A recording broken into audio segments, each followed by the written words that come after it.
From Arkansas's streaming news leader, this is THV 11 Morning News at 6. Thank you for joining us on THV 11, streaming on your TV with THV 11 Plus. I'm Karen Fuller. I'm Hayden Balgavy. Happy Friday, everybody. Looking forward to the weekend. I'm sure kids are after being back for 2 or 3 days. Let's send it back over to meteorologist Tracy Bean joining us as we get ready for that bus stop forecast. Happy Friday to all the kids out there. That's right. It's time to do that Friday dance. So, you know, if you're a little groggy this morning, just go ahead and get that dance going. It is Friday and you're going to be able to get out there and have a good time this weekend. But first, we got to go to school. We are looking for mostly sunny skies today, plenty of sunshine, those mid-70s. Take that water with you. Things are going to warm up quite a bit today. We've got a heat advisory going into effect around noon until 8 p.m. this evening, and this afternoon when the kiddos are heading home, it could feel like 106, 107 across the state, and you can see this is widespread. Yesterday we mainly just had southern Arkansas, just a bottom row of counties in fact, but we're going to continue to see this as we're heading into the next couple of days and maybe even later next week. Starting to see a little sunrise out there, a beautiful first light there. Sunrise around 6:30, so here in about 30 minutes. Sunset 7:55 tonight, so lots of time to get out there and play and have a good time after school or work. But right now it is 74 with just a tiny little breeze. But we'll talk more about your day hour by hour coming up in a few minutes.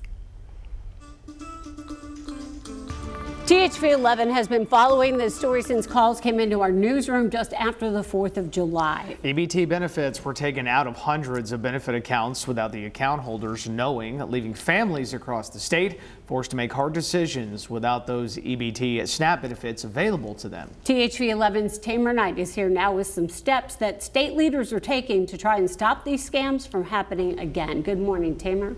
Well, good morning, Hayden and Karen. It was a harsh reality for hundreds of Arkansas families waking up to find their EBT accounts drained with no warning or explanations. Those affected were left scrambling for answers, and now state officials are stepping in with new security measures to try to stop it from happening again.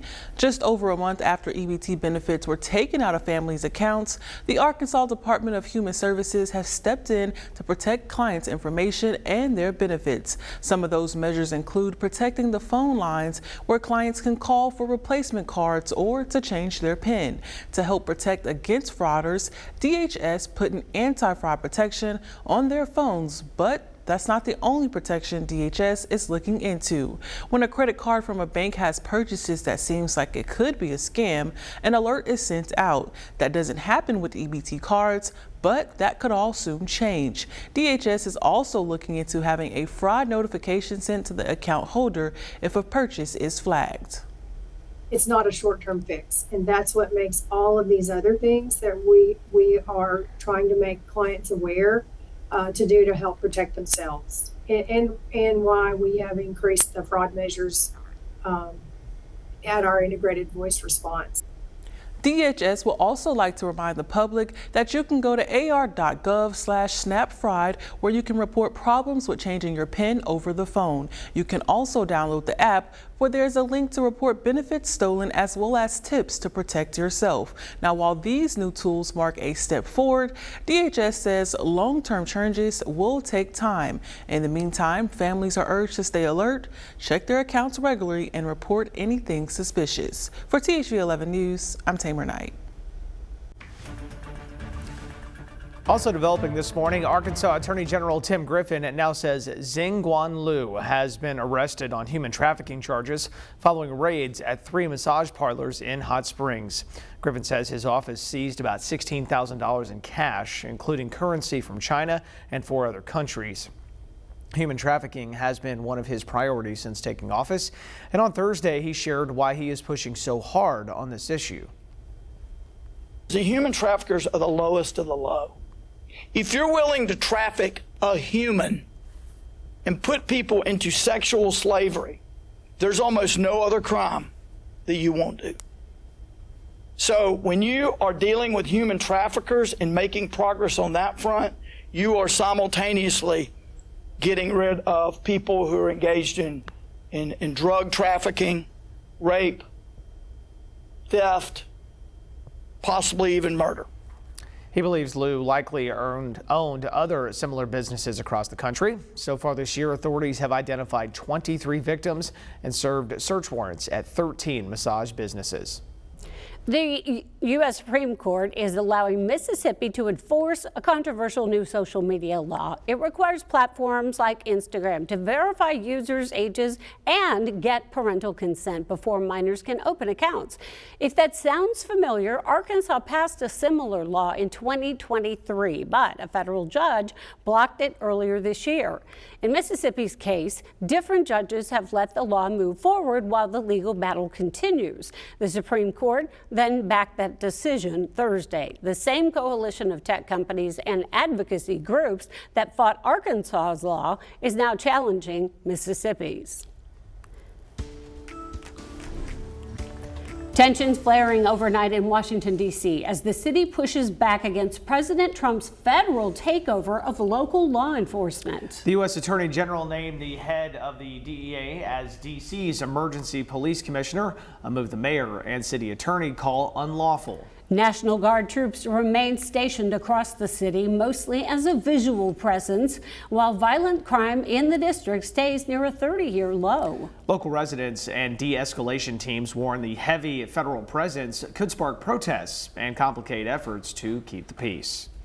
After a tense few days in Washington, the president is heading to Alaska for a high-stakes meeting with Russian President Vladimir Putin. The White House calls it a listening session with only interpreters present for the one-on-one, though Trump hopes future talks will include Ukrainian President Volodymyr Zelensky. Trump says he'll know within minutes if Putin is serious about ending the war in Ukraine, and if the meeting goes well, the two leaders could hold a joint news conference. If it's a bad meeting, it'll end very quickly, and if it's a good meeting, we're going to end up getting peace in the pretty near future. Meanwhile, Zelensky has been rallying European support, and some Alaskans remain very skeptical the summit will produce any real breakthroughs. As President Trump meets with Putin in Alaska, the summit is bringing in some unusual guests to the University of Alaska Anchorage. More than 170 U.S. and Russian delegates are staying in campus dorms, and the school is coordinating with state and federal law enforcement to keep everyone safe. The vice chancellor there says a few students had to be moved to other dorms. Our main concern is making sure anyone that is staying on campus, whether they are from the United States or Russia or any other locality, is safe, doesn't have to worry about their security, and is able to, do the mission that they're here to do and go back home safely. He does note that UAA students don't start classes until next Thursday, making the summit's timing ideal.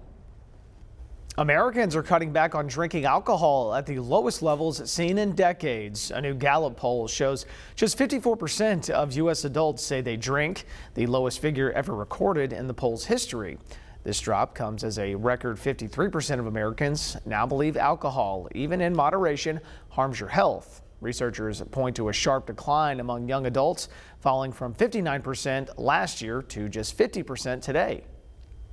This demographic is growing up with more messaging about the health risks of alcohol in comparison to older adults who grew up with some messaging about, one glass of wine might be good for your health. There is a possibility that this age group is also using cannabis more as cannabis is becoming more legal and less alcohol. The trend is even stronger among women, with only 51% reporting they drink compared to 57% of men. Now let's go back to meteorologist Tracy Bean and the forecast to help you plan your Friday. Tracy.